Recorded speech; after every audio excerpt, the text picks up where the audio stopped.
নমস্কার। পূর্ণ রথযাত্রা দিবসে সবাইকে স্বাগত। আজকে আমরা শুনব কবিগুরু রবীন্দ্রনাথের বিখ্যাত কবিতা রথযাত্রা। তবে জানিয়ে রাখি, এই পবিত্র দিবসে দুরন্তের হইচই হাজির ছিল দীঘার জগন্নাথ দেব সংস্কৃতি চর্চা কেন্দ্রের দৃষ্টিনন্দন অঙ্গনে। জগন্নাথ দেব মন্দির চত্বরে রথযাত্রা উপলক্ষে প্রচুর মানুষের ভিড় চোখে পড়ল।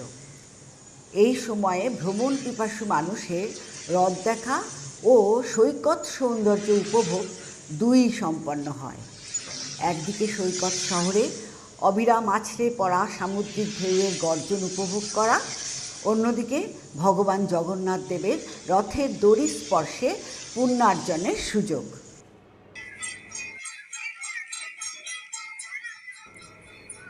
এই হলো পূর্ব মেদিনীপুরের নিউ দীঘায় 24 একর জমির ওপর গড়ে ওঠা মনোমুগ্ধকর জগন্নাথ দেব সংস্কৃতি চর্চা কেন্দ্র। এখানে পুরীর মন্দিরের আদলে নির্মিত হয়েছে 65 মিটার উঁচু জগন্নাথ দেবের মন্দির। মন্দিরের পরিচ্ছন্ন হরিতময় প্রাঙ্গণতল আমাদের মুগ্ধ করে।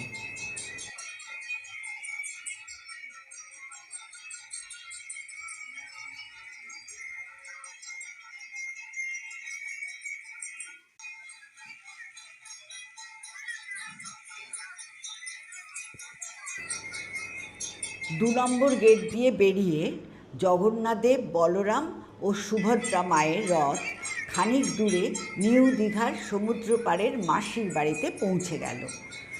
ভক্তদের উন্মাদনা চোখে পড়ার মতো। রথের রশি একটু স্পর্শ করতে পারলেই যেন ধন্য হয়ে যাবে। এবারে মন্দির কর্তৃপক্ষ সাধারণ মানুষের কথা বিশেষভাবে ভেবেছেন।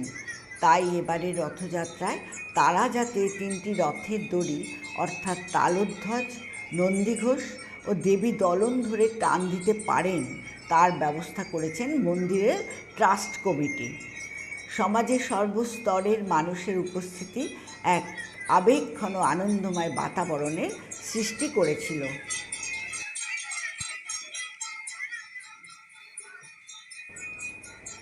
এবারে পাঠ করছি কবিগুরুর কবিতা রথযাত্রা। রথযাত্রা, কবি রবীন্দ্রনাথ ঠাকুর। রথযাত্রার দিন কাছে, তাই রানী রাজাকে বললেন, চলো রথ দেখতে যাই। রাজা বললেন, আচ্ছা। ঘোড়াশাল থেকে ঘোড়া বেরোলো, হাতিশাল থেকে হাতি, ময়ূরপঙ্খী যায় সারে সারে, আর বল্লম হাতে সারে সারে সিপাহী শান্তি। দাস দাসী দলে দলে পিছে পিছে চলল, কেবল বাকি রইল একজন। রাজবাড়ির ঝাঁটার কাঠি কুড়িয়ে আনা তার কাজ। সর্দার এসে দয়া করে তাকে বললেন, ওরে তুই যাবি তো আয়।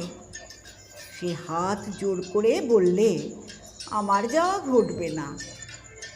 রাজার কানে কথা উঠল, সবাই সঙ্গে যায়, কেবল সেই দুঃখীটা যায় না। রাজা দয়া করে মন্ত্রীকে বললেন, ওকেও ডেকে নিও। রাস্তার ধারে তার বাড়ি। হাতি যখন সেইখানে পৌঁছল, মন্ত্রী তাকে ডেকে বললে, ওরে দুঃখী, ঠাকুর দেখবি চল। সে হাত জোর করে বলল, কত চলবো, ঠাকুরের দুয়ার পর্যন্ত পৌঁছাই এমন সাধ্য কি আমার আছে? মন্ত্রী বললে, ভয় কিরে তোর, রাজার সঙ্গে চলবি? সে বললে, সর্বনাশ, রাজার পথ কি আমার পথ? মন্ত্রী বললে, তবে তোর উপায়? তোর ভাগ্যে কি রথযাত্রা ঘটবে না? সে বললে, ঘটবে বই কি, ঠাকুর তো রথে করেই আমার দুয়ারে আসেন। মন্ত্রী হেসে উঠল, বললে, তোর দুয়ারে রথের চিহ্ন কই? দুঃখী বললে, তার রথের চিহ্ন পড়ে না। মন্ত্রী বললে, কেন বলতো? দুঃখী বললে, তিনি যে আসেন পুষ্পক রথে। মন্ত্রী বললে, কই রে সেই রথ?